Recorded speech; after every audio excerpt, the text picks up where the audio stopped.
बहुत पुरानी बात है। निसीमा नाम का एक गांव था।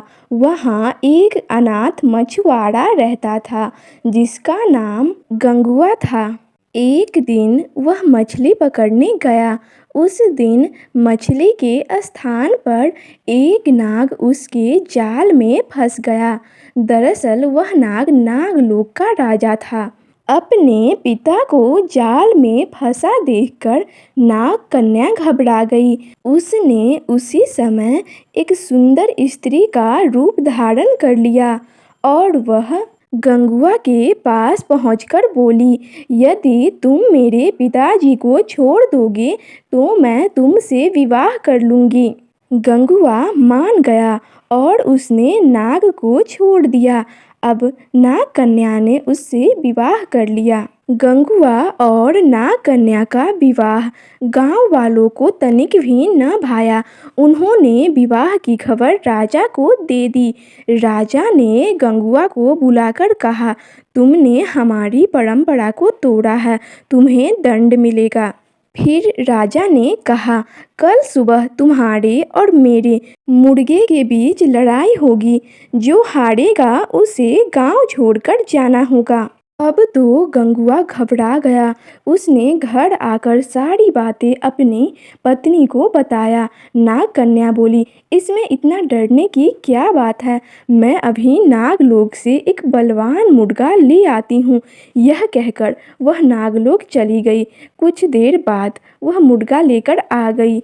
दूसरे दिन राजा और गंगुआ के मुर्गे आपस में भिड़ गए।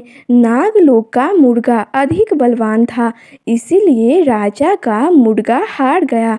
परंतु राजा बोला, गंगुआ, इससे फैसला नहीं हो पाया है, इसीलिए कल सुबह जो टोकरी नदी की उल्टी दिशा में बहा देगा वही विजय होगा। अब गंगुआ के लिए लोहित नदी के बहाव को उल्टी दिशा में मोड़ना असंभव था। उसने यह बात नाग कन्या को बताई।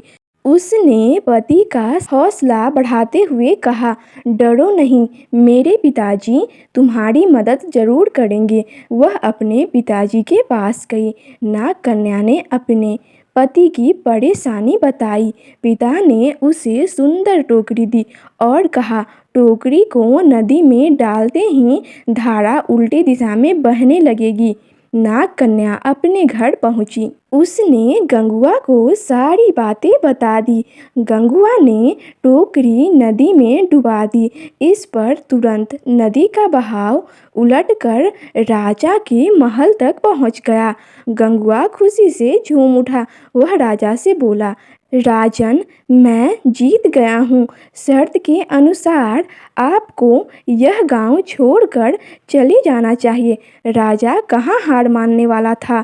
वह बोला, इस निर्णय को भी अंतिम निर्णय नहीं माना जाएगा। अब हमें युद्ध करना चाहिए। इसी युद्ध से निर्णय होगा। यह सुनकर गंगुआ भागा भागा अपनी पत्नी के पास जा पहुंचा और सारी बातें बताई। राजा के पास बड़ी फौज थी, परंतु गंगुआ तो अकेला था। नाग कन्या उसकी परेशानी सुनकर फिर नागलोक में पहुंची। वहां से वह सोने का ढोल और उसे बजाने की छड़ी ले आई। सुबह राजा अपनी फौज के साथ लड़ाई के लिए आया। गंगुआ पहले से ही तैयार था। राजा और फौज को देखकर नाग कन्या ढोल बजाने लगी। ढोल की ढमढम सुनकर वृक्ष, जानवर, घास पत्ते सभी नाचने लगे। राजा और सैनिक भी हथियार फेंक कर झूमने लगे।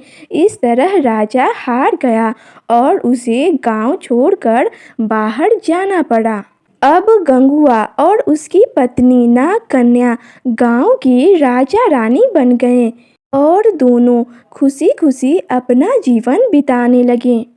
तो आपको यह कहानी कैसी लगी, कमेंट सेक्शन में ज़रूर बताइएगा। और अगर आप हमारे चैनल पे पहली बार आए हैं तो चैनल को सब्सक्राइब करना मत भूलिएगा एंड वीडियो को अपने दोस्तों के साथ शेयर करना भी मत भूलिएगा।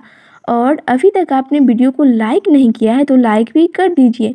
तो मिलते हैं नेक्स्ट वीडियो में, तब तक के लिए thanks for watching this video.